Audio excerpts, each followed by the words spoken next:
Creating a new document in Affinity is really straightforward. As you can see, once we open the app, we land on the welcome screen. Here, you'll notice a few different presets at the top and some tutorials available below. This section is known as the Home tab. If you'd like to view your recent documents, you'll find them listed right here. You can also access helpful tutorials that you can download, install, and watch later. We'll explore those in another video. Next up, there's the Learn tab, which we've already looked at.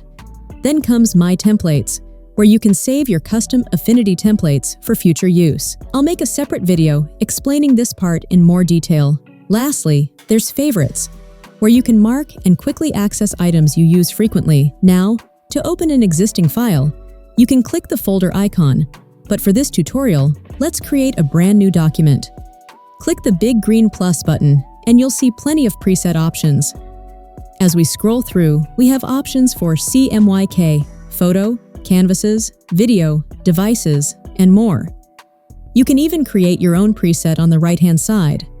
Let's adjust a few basic settings. Set the unit to pixels. Change the width and height to 2560 by 1440.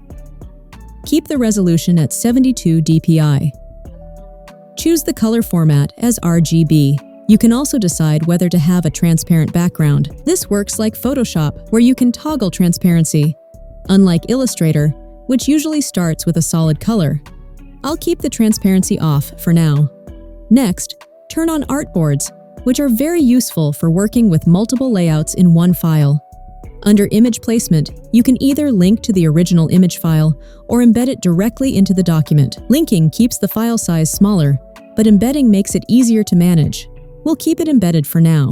You can skip the next two options and move down to margins. Margins are great for maintaining spacing or padding around the edges of your design. The bleed section is especially important for print projects where artwork extends to the page edge. Finally, there's the drawing scale, which controls the scale ratio of your document. Once you've set everything according to your needs, just click the blue Create button. And there you go, your new document is ready, and you can see it opened as a tab at the top. And that's how you can easily create a new document in Affinity. Thanks for watching. If you enjoyed this tutorial, make sure to hit the like button and subscribe so you don't miss future videos. See you in the next one.